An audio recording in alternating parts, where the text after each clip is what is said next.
Itong cross na to ay marahil nagtataka kayo o maraming nagtataka nakakita dito kung bakit ganito ang itsura niya. Meron siyang tatlong bars, dalawang horizontal at isang slanted. So nandito po tayo sa barangay Paglamitan ng G1 Eastern Samar, na kung saan dito sa gilid ng tulay ay mapapansin natin yung mga uka na parang swimming pool na bilog. So ito po ay bakas nung nakaraang pangalawang digmaang pandaigdig, na kung saan ito ay bakas dahil sa hinulog ng mga bomba mula sa eroplano ng mga Hapon. Hello, good morning mga kadoron at welcome naman po sa ating panibagong vlog at welcome din po sa ating panibagong adventure ngayong araw.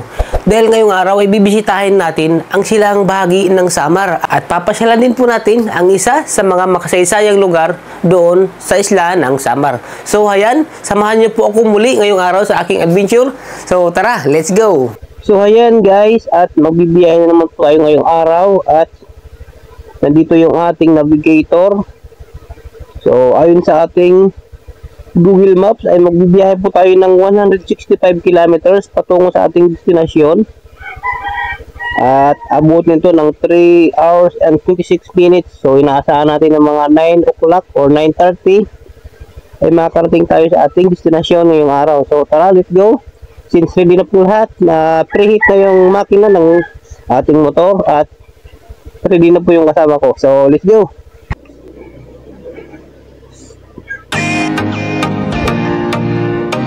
So ayan, at napakaluwag ngayon ng kalsada dahil nasa alas 6 pa lang yung oras natin. Kaya maluwag pa yung kalsada dito. Napakasarap mag-drive pag ganito, maluwag yung kalsada. So ayan, at sana hindi ulan ngayon dahil medyo makulimlim doon sa may unahan. So ayan, at sumisikat na po si Haring Araw. Magandang morning muli sa inyong lahat at nandito na po tayo sa bayan ng Palo.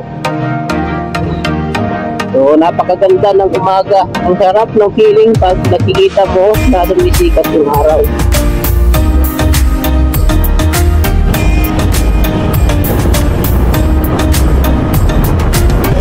So mula po dito sa New Bypass Road ng Tacloban, dito sa tuktok ng bundok sa Nugatula ay makikita natin ang napakagandang view ng San Juanico Bridge. Yan, at kita rin po ng mga bubunting isla ng Samar. Yan.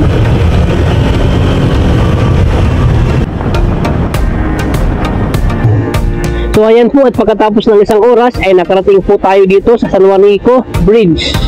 Mula sa ating pinanggalingan sa Alang-Alang Leyte ay nandito tayo ngayon sa San Juanico. Ngayon ay papunta na naman tayo ng Santa Rita. Diretso na po tayo sa ating destinasyon ngayong araw.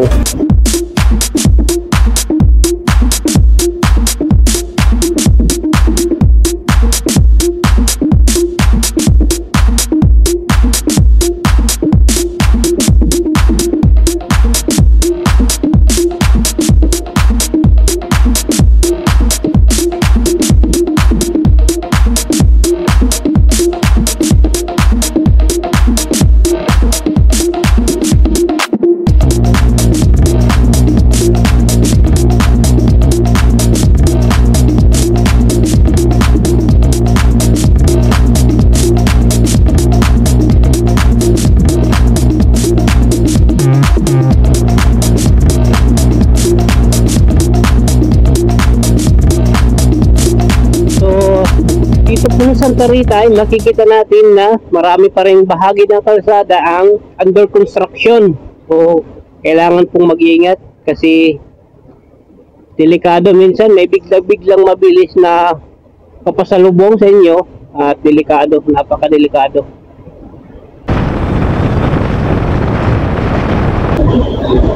So nandito na po tayo sa bayan ng Basay, Samar. So makikita natin na medyo maayos yung kalsada dito. Bagamat 2 lanes lang siya, pero maluwag naman at medyo maayos yung kalsada nila. Meron din dito ginagawang mga construction kung saan nilalagyan ng mga asfalto yung mga simentadong kalsada. So ayan, at nandito na po tayo sa Barangay Buena Vista ng Salcido Eastern Samar, na kung saan nagkukross yung daanan. Dito sa kaliwa ay papunta sa Burungan at dito naman sa kanan ay papunta sa G1. So dito tayo dadaan.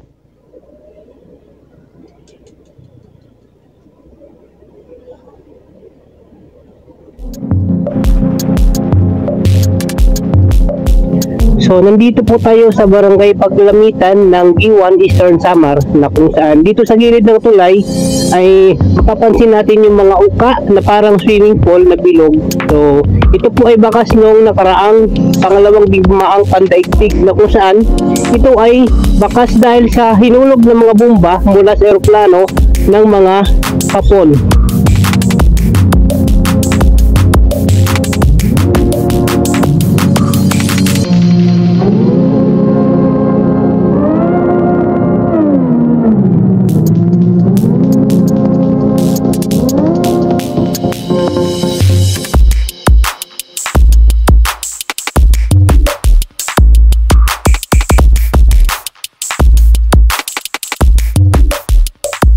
So ayan, pagkatapos po ng 4 na oras ay nakarating po tayo dito sa Giwan, Eastern Samar, at nandito tayo ngayon sa Barangay Lupok kung saan sasakay tayo ng bangka papunta doon sa Isla Tubabaw. So let's go!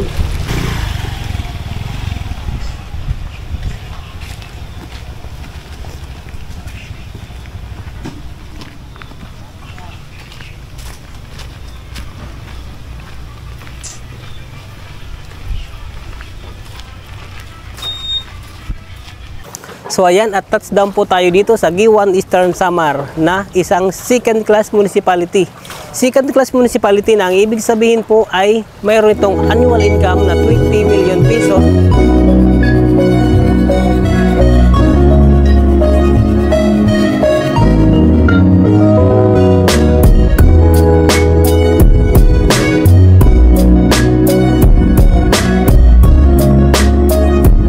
Mga pera ka minuto. Sir. Mga pera ka minuto. Aura nila. Ano ngaran mo, sir, na yan? Ano ngaran mo? Cesar. Oh, sir. Si Cesar pala yung ano natin. Pantera ngayong araw. Dito tayo sasakay sa bangka niya.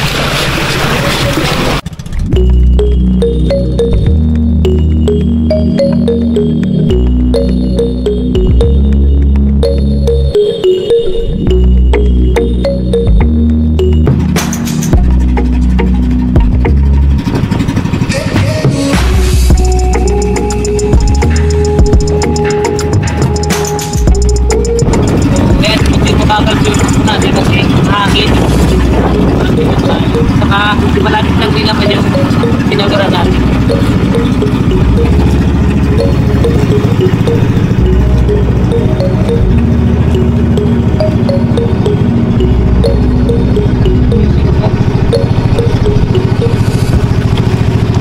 So yan, pagkatapos ng 5 minutes na biyahe mula doon sa mainland ay nakarating tayo dito sa Isla ng Tubabaw. At ngayon, sasakay tayo kay Kuya. Ano pangalan mo, Kuya? Nestor.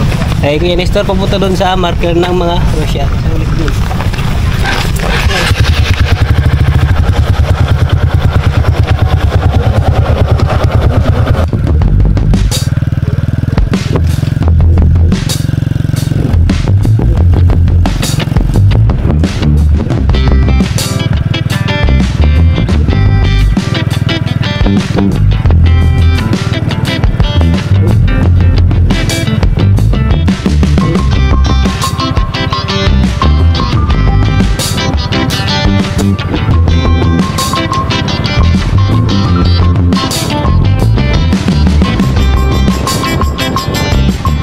So nandito na po tayo sa marker na itinayo ng mga Russian noong taong 1940s kung saan ito yung nakasaad dito. Gap ni Pangulong Elpidio R. Quirino ang halos 6,000 refugees mula sa iba't ibang bansa sa kabila ng mga suliraning kinakaharap ng Pilipinas dulot ng ikalawang digmaang pangdaigdig. So dahil sa paglaganap ng komunista sa kanilang lugar ay napilitan ang mga White Russians na lumikas dahil ginagaw silang alipin ng Soviet Union at tinanggap naman sila ng iba't ibang bansa kasama dyan yung Pilipinas. Yung iba ay napunta sa Amerika, South America at sa Australia.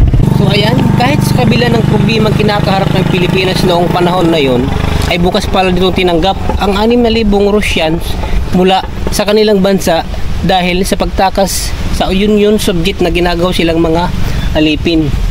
So, yan, ganyan ka hospitality ang mga Pilipino. At hanggang ngayon ay bumabalik pa rin sila dito para alalahanin ang kanilang nakaraang panirahan dito at para pasalamatan ang Pilipinas dahil sa hospitality nito sa pagtanggap sa kanila noong unang panahon.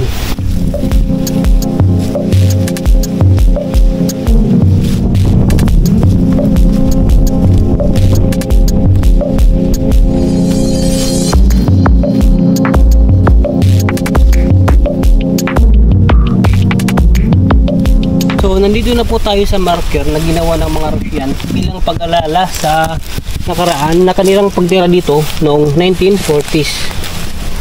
So ayan, nasa wikang Russian po ito. At itong cross na to ay marahil nagtataka kayo o maraming nagtataka nakakita dito kung bakit ganito ang itsura niya. Mayroon siyang tatlong bars, dalawang horizontal at isang slanted. So bawat po beam ay mayroong ibig sabihin ito sa una, sa pangalawa at sa pangatlo. Ang unang cross beam ay ibig sabihin nito ay dito nakalagak ang ulo ni Kristo kung saan nakalagay Jesus Christ, Jesus of Nazareth, tapos King of Jews o hari ng mga Hudyo. So itong pangalawang cross beam naman ay ibig sabihin nito ay dito nakalagay yung kamay ni Kristo at dito rin nakapako. So itong pangatlong cross beam ay dito naman yung footrest ng ating Panginoong Hesukristo. So yan po ang ibig sabihin kung bakit tatlo ang cross beam itong cross ng mga Russian na itanayo dito.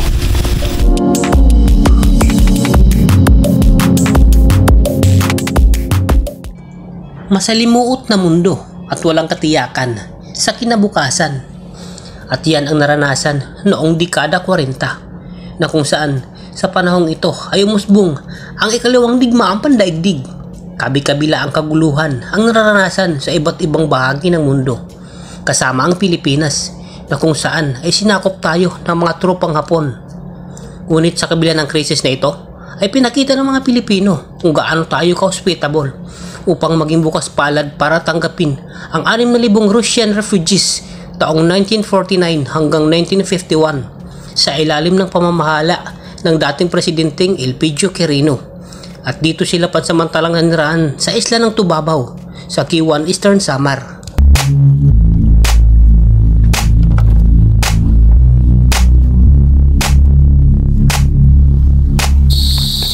So ayan, at explore din po natin ang isa sa mga islang makasaysayan doon sa Samar na kung saan nanirahan ang 6,000 refugee na Russian, white Russian mula sa ibang bansa. At nakita po rin po natin ang tulay na may bakas din nung ikalawang digmaang pandaigdig na mayroong mga malalaking butas. So habang nagdumadaan po tayo dito ay naagaw yung atensyon natin sa napakagandang rock formations dito sa ating paligid na misto lang tayo nasa Palawan. So tingnan nyo naman, napakaganda. Kahit gaano kalayo yung pagod mo, talagang nakakapawi. So tingnan nyo naman.